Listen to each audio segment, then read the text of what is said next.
Bienvenue dans mon monde inspirant et mystique. Je suis Jessica et vous pouvez me connaître sous le nom de Suna, un surnom qui évoque pour moi la force solaire en espéranto.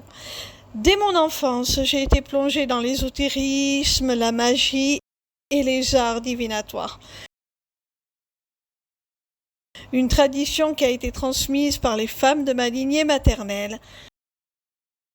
Bien que j'ai été initialement tenue à distance de ces pratiques, l'appel de cet univers a résonné en moi, éveillant ma curiosité et ma soif d'apprendre de manière autodidacte. Mon cheminement initiatique en solitaire n'a pas été exempt d'obstacles et il demeure un voyage en constante évolution. C'est pourquoi j'ai créé l'Académie des Arts Divinatoires. Mon objectif est d'y partager mes connaissances et mes compétences avec ceux qui commencent leur propre parcours afin de faciliter celui-ci et de leur faire gagner du temps. Ensemble, nous explorerons les divers canaux divinatoires pour découvrir celui qui résonne le plus avec votre sensibilité unique. Même si je suis capable de vous informer sur les processus de lecture de chaque outil présent dans la formation, j'avoue avoir moi-même une préférence pour certains canaux, certains outils plutôt que d'autres, tout simplement parce que leur utilisation est pour moi beaucoup plus fluide, facile et naturelle. Mon outil privilégié restera la cartomancie.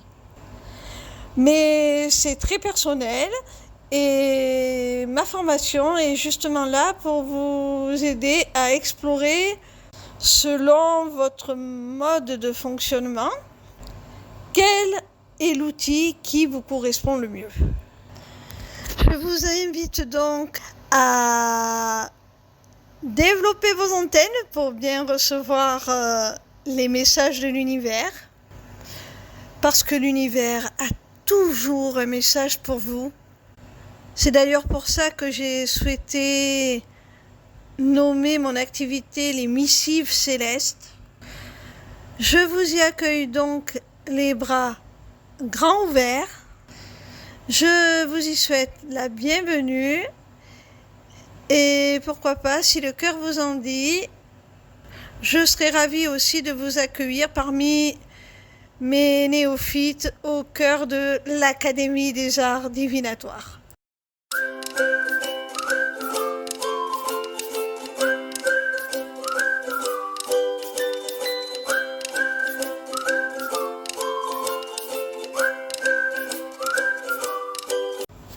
Bonjour à tous et bienvenue dans cette vidéo spéciale consacrée à un sujet important pour ceux qui envisagent de se lancer professionnellement dans la cartomancie.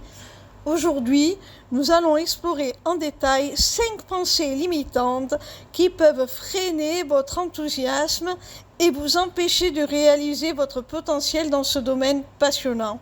Je suis ravie de partager ces idées avec vous pour vous aider à surmonter ces obstacles. Commençons sans plus tarder. Pensée limitante 1, le don inné. La première pensée limitante que nous allons aborder est celle qui concerne le don inné. Beaucoup de gens pensent que pour réussir dans la cartomancie, il faut posséder un don spécial, peut-être hérité de ses ancêtres. Cela peut créer une idée fausse selon laquelle seuls quelques élus ont la capacité de lire les cartes avec précision. Cependant, la vérité est que la cartomancie est un mélange d'intuition, de symbolisme et d'analyse. C'est un langage que l'on peut apprendre et comprendre à parler avec le temps et la pratique. L'intuition, qui semble être un don mystique, peut en fait être développée par l'apprentissage et l'expérience. Tout le monde a cette capacité innée de développer son intuition et d'apprendre à interpréter les cartes de manière significative. En investissant du temps et de l'effort dans l'apprentissage des cartes, vous pouvez progressivement renforcer votre capacité à ressentir et à comprendre les énergies et les messages qu'elles portent.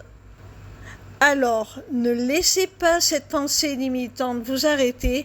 Rappelez-vous que la cartomancie est une compétence que vous pouvez acquérir et perfectionner. Elle fait partie des arts divinatoires. Comme le mot « art » le désigne, sa pratique est très subjective, personnelle à chacun.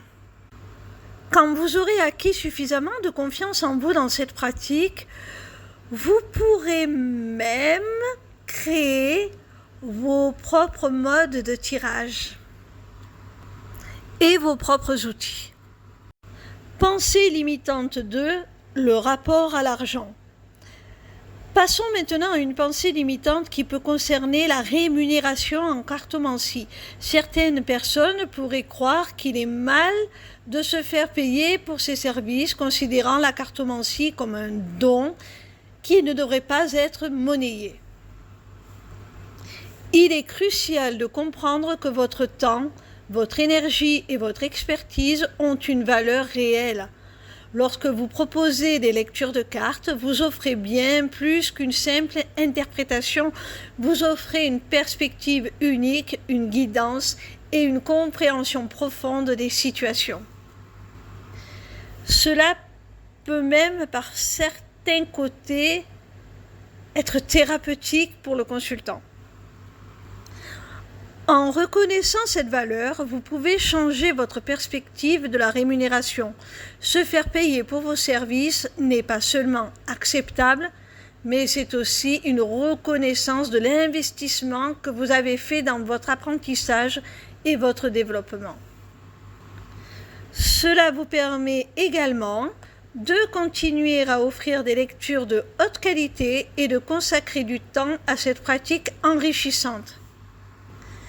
En effet, la rémunération, si elle est suffisante, peut vous permettre de subvenir à vos besoins et donc de vous consacrer pleinement à votre art. Pensée limitante 3, le jugement d'autrui. Passons à la troisième pensée limitante, celle du jugement d'autrui. Vous pourriez vous inquiéter de la façon dont les autres vous percevront si vous choisissez de vous lancer professionnellement dans la cartomancie. Il est tout à fait normal d'avoir des préoccupations concernant le regard des autres. Cependant, il est essentiel de comprendre que chacun a ses propres croyances et opinions. Certaines personnes seront ouvertes et curieuses, tandis que d'autres pourraient être sceptiques.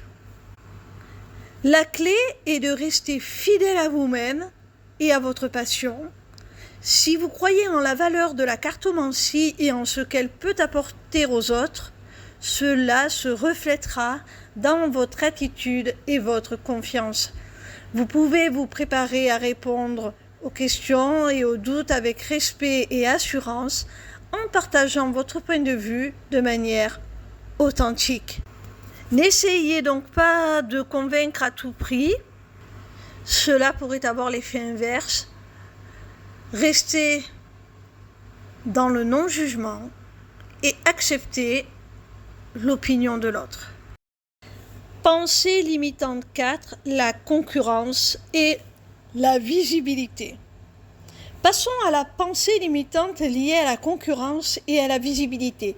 Vous pourriez vous sentir submergé par la quantité de praticiens de la cartomancie sur les réseaux sociaux et craindre de vous perdre dans la masse. Tout d'abord, il est important de rappeler qu'il y a de la place pour tout le monde.